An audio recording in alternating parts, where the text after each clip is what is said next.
What if a single action that your spouse did changed your life forever? Changed the lives of a lot of people forever. It's a hostage situation and your spouse is involved. Would you believe what you thought you knew about your spouse, or would you believe what the police are telling you about it? If this sounds like something that intrigues you, come join me at the bar and let's review the book and make a cocktail that matches. Hi, I'm Dana B. Welcome to Boozy B's Books and Cocktails. I'm so glad you guys are with me today. This was really a hard book for me to do because it really questions your thoughts about your spouse or someone that you think you know. And that made me kind of think about my marriage and what would happen if this happened to me.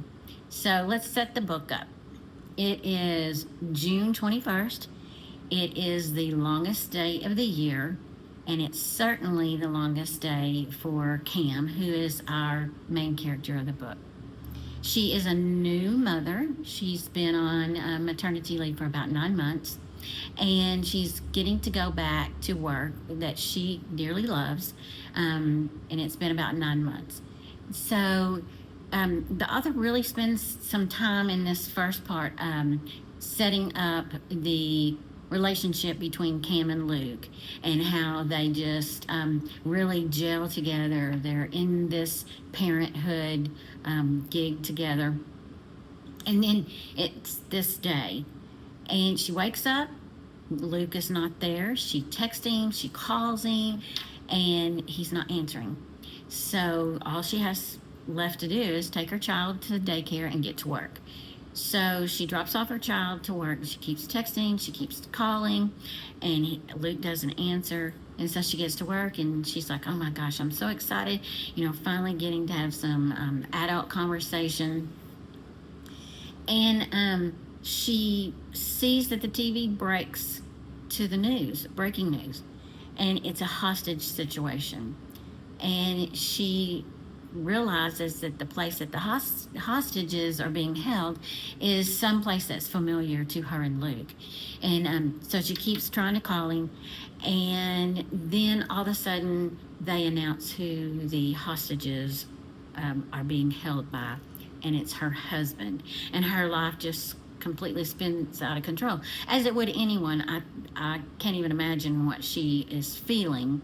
And the author does pretty good about realizing what she's feeling and does a really good job. Then the hostage negotiator comes to get her and talks to her and says, hey, you think you can come and talk to your husband and maybe talk him down? I think that there's, something going on. And she's like, oh my gosh, yes. So she makes arrangements for her child, and she goes to them where the hostages are being held.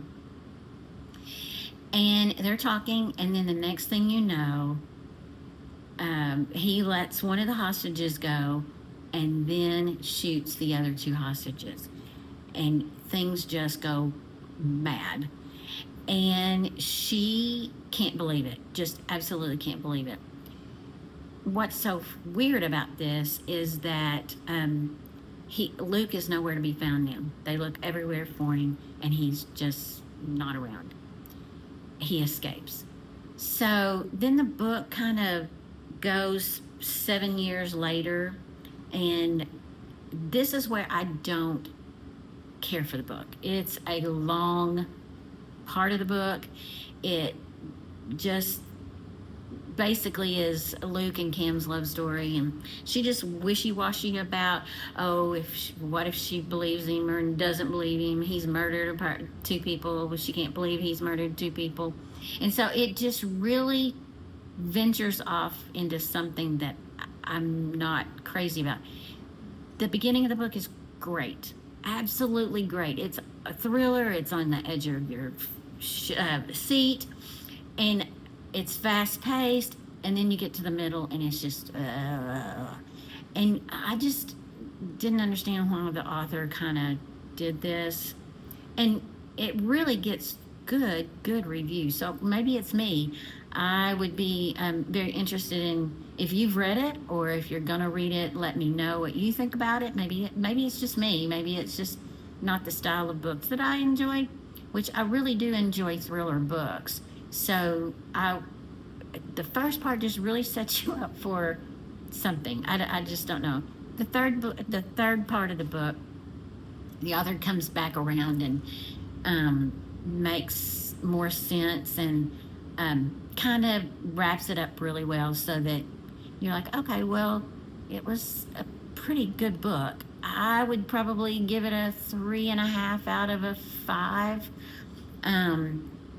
Again, the first of the book is so good, and then the middle of the book just kind of threw me for a loop. So please reach out to me and tell me that I'm wrong or right, or I was on track or not on track. So anyway, the relationship between Cam and Luke is a very nice relationship, and they talk about coffee, and they talk about different things that they really enjoyed. They did have a special relationship.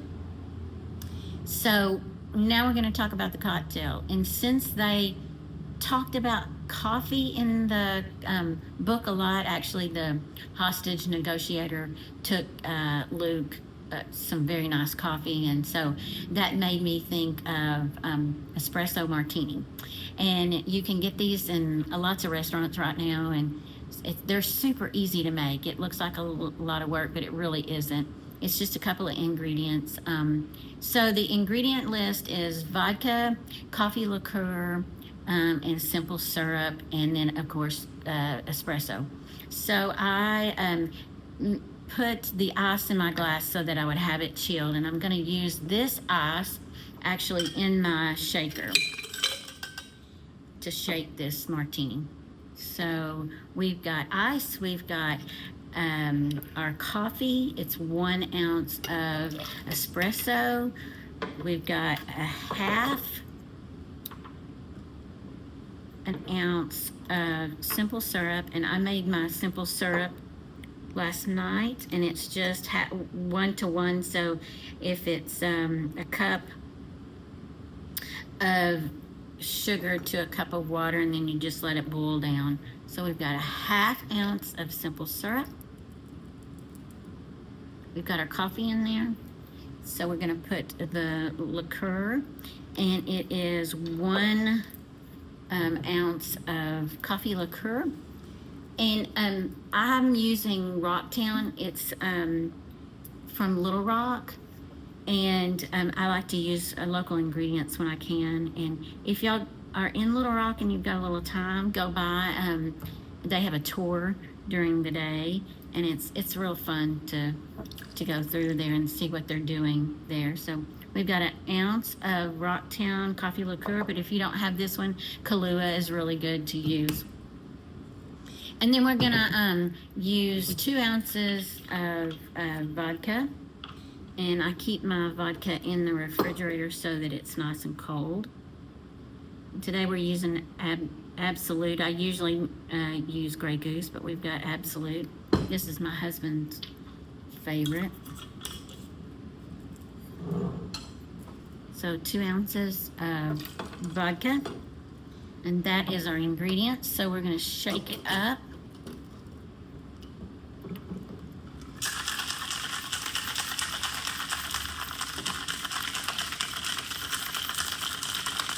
Now just shake it long enough so it gets frosty on the outside. We're going to strain it. Look at that. Ooh, isn't that pretty? And you've got some froth on top. That's what you want. Normally in the restaurants you will get 3 beans, coffee beans, and what that stands for is luck. But I don't have coffee beans tonight, so I'm going to put some espresso powder on top of this for the garnish. It's not wanting to espresso very well, so we're going to give it a little thing. So here is your espresso martinis. Cheers. Whoa, that is good. If I drank this whole thing tonight, I'd be up all night long. So I'm going to share it with my husband after a bit. So I think one of the things that I would take away from this book is just maybe some questions about what Kim was going through with Luke, whether she had all this evidence in front of her that the police were giving her, and still she kind of believed that there was something going wrong with the situation, and she didn't quite believe that Luke was who the police were telling her that he was. And so read through the book. Please get back with me. If you've read the book, let me know what you think. I really am very interested in see if I just read it wrong, read it too fast, read it, I don't know. But again, it's a book to read. It's a thriller. It's different than what I expected it to be, so I'm just kind of baffled by it. So y'all let me know what you think. Thank you for joining me. Please hit like, subscribe, comment. I would love to hear what you're thinking. And then if you make the cocktail, let me know. Let me know what you think about making an espresso martini. So thank you very much. I hope you enjoyed it. See you later, and cheers. Yum.